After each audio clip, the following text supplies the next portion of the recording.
Hello, हाय। आज हम बनाएंगे restaurant style soft and creamy मलाईदार मलाई कोफ्ता। तो ये कोफ्ते इतने टेस्टी बनते हैं कि घर में चाहे रोज़ बने, बच्चे से लेके बड़ों की पसंद है ये। और एक दिन दो दिन ना बने तो इसकी डिमांड ही आ जाती है कि आज कोफ्ते बनाओ। तो ये इतने टेस्टी बनते हैं और ये टेस्टी तो बनते ही हैं। और ये जब इसको हम बनाते हैं, इसकी प्रेजेंटेशन करते हैं, ये देखने में इतने सुंदर लगते हैं कि सबसे पहले हम इसको आँखों से देखते हैं कि ये देखने में कितने सुंदर लग रहे हैं और ऐसा लगता है कि जैसे हम इसको खा लें। तो खाने में तो और भी टेस्टी होते हैं। तो पहले हम इसको देखते हैं, देखने में सुंदर लगते हैं और प्रेजेंटेशन अच्छी लगती है, तो फिर हम इसको खाते हैं। Hello friends, welcome to my channel Chanda technology में आपका स्वागत है। तो चलिए स्टार्ट करते हैं मलाई कोफ्ता। तो सबसे पहले मैंने 200 ग्राम पनीर लिया है, इसको ग्रेट करेंगे। उसके बाद 2 आलू, बॉयल आलू हैं ये, इसको इसी के साथ ग्रेट करेंगे।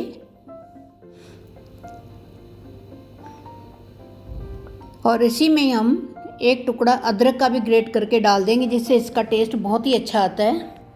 और इन सबको हम अच्छे से मैश कर लेंगे क्योंकि हमने इसका डो तैयार करना है। तो जितना अच्छा डो बनेगा उतने अच्छे ये कोफ्ते बनेंगे। इसी के साथ 2 बड़े चम्मच मैदे के डाल देंगे, जो हमारा बाइंडिंग का काम करते हैं। जो हम फ्राई करते हैं तो ये फटते नहीं। इसी के साथ हरी मिर्च, पिंच सोडा, काली मिर्च, नमक और गरम मसाला, इन सबको हम फिर मिक्स करेंगे। ये सारी चीज़ें मिक्स करने के बाद हमने इसका डो तैयार कर लिया और इसको थोड़ी देर के लिए हम इसको छोड़ देंगे।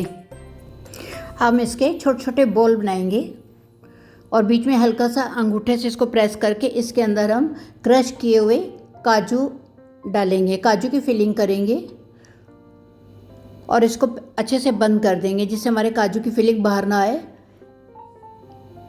ये सारे बॉल हम इसी तरह ही बनाएंगे, काजू की फिलिंग करके।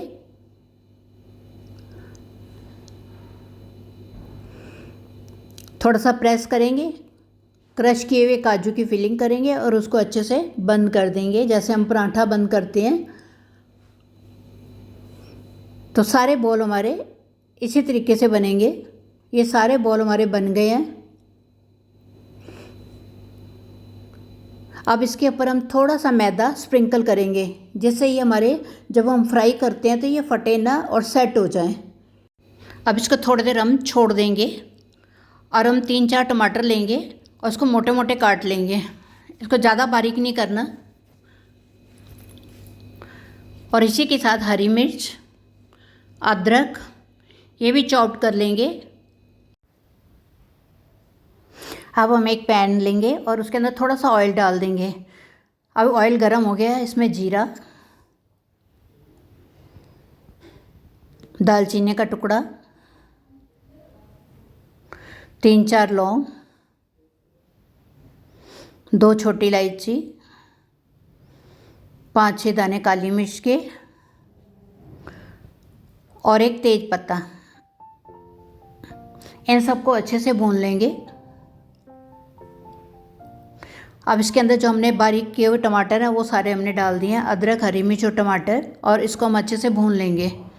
इसी के साथ इसके अंदर नमक,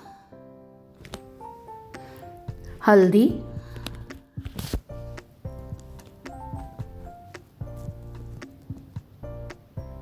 गरम मसाला और कश्मीरी मिर्च कलर के लिए, ये सारे आधा आधा चम्मच लिए मैंने।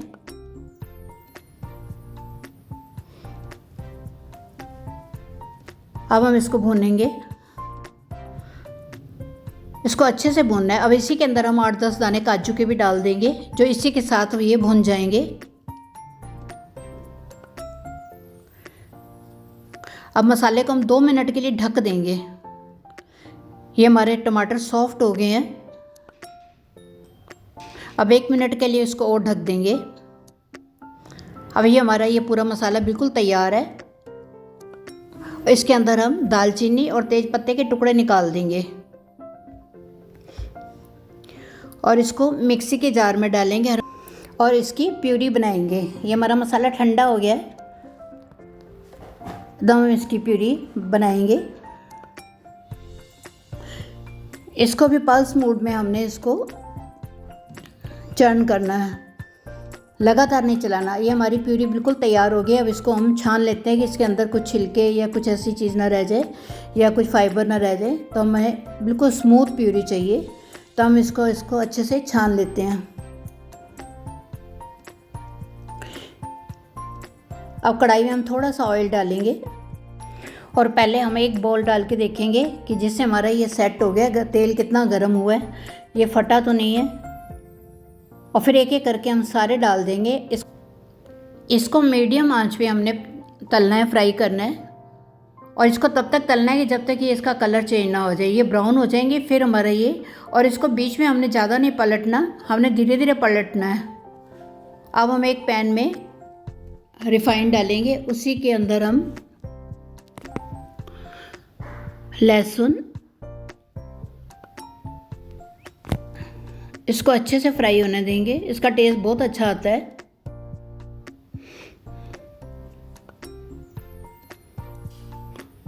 धनिया पाउडर,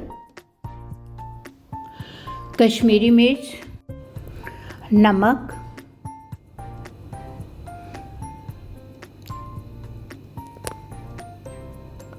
अब इन सारे मसालों को हम अच्छे से फिर भून लेंगे। अब जो हमने ग्रेवी तैयार करी है वो इसके अंदर हम डाल देंगे, और इसी बाउल में हम थोड़ा सा पानी डाल के इसके अंदर डाल देंगे। और 2 मिनट के लिए हम इसको ढक देंगे। अब इसी के साथ आधी कटोरी हम मलाई डाल देंगे और इसको भी मिक्स करेंगे और भून लेंगे। साथ ही गरम मसाला डाल देंगे। इसी के साथ कसूरी मेथी थोड़ी हाथों में क्रश करके डाल देंगे, इसकी खुशबू बहुत अच्छी आती है। और इसी के साथ हम थोड़ा सा 1 चम्मच क्रीम भी डाल देंगे, क्योंकि हम इसको क्रीमी बना रहे हैं। तो क्रीम थोड़ी सी मैंने इसके अंदर डाल दिया और इसको ढक दिया जब तक इसका ऑयल रिड्यूस ना हो जाए। और ये हमारी ग्रेवी बिल्कुल तैयार हो गई है, घी ऊपर आ गया है। अब इसके अंदर एक एक करके हमने जो बाउल तैयार करे हैं ये डाल देंगे। इसको भी ज़्यादा नहीं पकाना, बस एक बॉयल आ जाए जिससे हल्के से ये सॉफ्ट हो जाएंगे। वैसे तो ये बहुत सॉफ्ट है कि सारे फ्लेवर मसाले के इसके अंदर आ जाए। अब ये हमारे सारे मलाई कोफ्ता तैयार है। अब हम इसको एक प्लेट में निकालेंगे, सर्विंग बाउल में निकाल लेते हैं।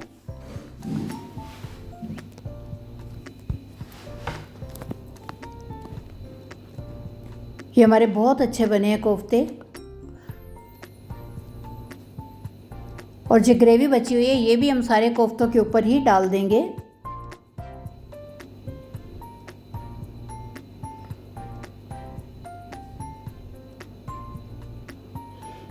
ये सारी ग्रेवी हमने इसी कोफ्ते के ऊपर डाल दी है। अब इसके ऊपर हम थोड़ा सा धनिया डाल देंगे, गार्निश करेंगे। साथ ही में इसके ऊपर थोड़े से हम क्रीम से गार्निश करेंगे, जो देखने में भी सुंदर लगती है, पूरी रेस्टोरेंट स्टाइल लगती है। तो ये हमारे ये मलाई कोफ्ता बिल्कुल तैयार है। लाइक करें, शेयर करें, सब्सक्राइब करें और अच्छे अच्छे कमेंट्स करें।